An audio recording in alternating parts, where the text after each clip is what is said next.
आदरणीय मेरे प्रिय दोस्तों और भक्तों, गायत्री उपनिषद के अंतर्गत आपके समक्ष चतुर्थ कंडिका और पंचमी कंडिका के बारे में आपके समक्ष यह सूक्ष्म वृत्तांत रख रहा हूँ। दोस्तों, ज़्यादा से ज़्यादा 5-6 मिनट का यह वृत्तांत होने वाला है, क्योंकि सूक्ष्मता आपको अच्छी लगती है और मैं भी आपके समक्ष आपके अनमोल समय का विचार करते हुए आपका कम से कम समय लेना चाहता हूँ।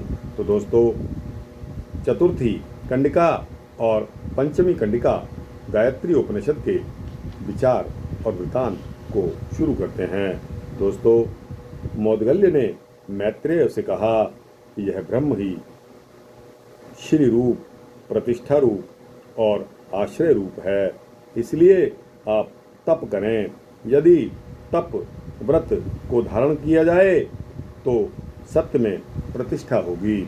तो कहना यह है कि तप और व्रत को आपको धारण करना है, तभी सत्य में प्रतिष्ठा होती है। उन देव सविता ने सावित्री के साथ ब्राह्मण यानी कि ब्रह्म ज्ञान संपन्न को उत्पन्न करके उसे सावित्री मंत्र को धारण कराया। तत्सवित्वरेणिम, यह सावित्री का पहला चरण है। देव सविता ने पृथ्वी के साथ ऋक को संयुक्त किया। ऋक से अग्नि को, अग्नि से श्री को और श्री से स्त्री को, स्त्री से जोड़े को, जोड़े के साथ प्रजा को, प्रजा के साथ कर्म को और कर्म से तप को, तप से सत्य को और सत्य से ब्रह्म को, वेद ज्ञान को, ब्रह्म वेद ज्ञान से ब्राह्मण को, ब्राह्मण से व्रत को संयुक्त किया। व्रत से ही वह ब्राह्मण तेजस्वी होता है, परिपूर्ण होता है और अविच्छिन्न होता है। जो विद्वान इस प्रकार सावित्री के प्रथम चरण यानी कि वर्ण करने योग्य को जानता है और इसे जानकर इस प्रकार व्याख्या करता है, उसका वंश और उसका जीवन अविच्छिन्न होता है। दोस्तों, इसके आगे पंचमी कंडिका का वृत्तांत है। छोटे छोटे वृत्तांत हैं, इसीलिए मैंने आपसे कहा था कि यह वृत्तांत 5-6 मिनट का होने वाला है। आप बने रहिए। तो आगे चलते हैं। भर्गो देवस्य धीमहि, यह सावित्री का द्वितीय चरण है। देव सविता ने अंतरिक्ष के साथ यजुष को संयुक्त किया।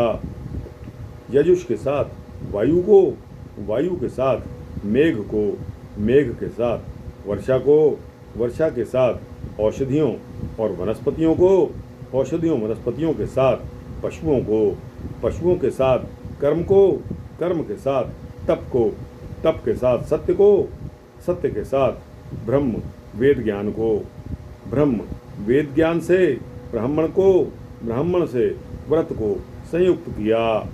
व्रत से ही ब्राह्मण तेजस्वी, परिपूर्ण और अविच्छिन्न होता है। जो विद्वान इस प्रकार सावित्री के द्वितीय चरण धारण किए जाने वाले भर्ग तत्व को जानता है और इस प्रकार व्याख्या करता है, उसका वंश और उसका जीवन अविच्छिन्न होता है। तो दोस्तों, यह दोनों के दोनों चतुर्थी कंडिका और पंचमी कंडिका आपके समक्ष मैंने प्रस्तुत किए। आपको कैसे लगे? अच्छे लगे हों तो इसको लाइक और शेयर करते हुए अपने दोस्तों, भक्तों, मित्रों, जिज्ञासुओं तक पहुंचाना। कमेंट सेक्शन में अपनी राय भी अवश्य देना। और दोस्तों, इस चैनल को सब्सक्राइब कर देंगे तो आपको इसी तरह के सूक्ष्म भक्ति वृत्तांत मिलते रहेंगे। जय श्री सीता रामचंद्र भगवान की जय। जय श्री सीता रामचंद्र भगवान की जय।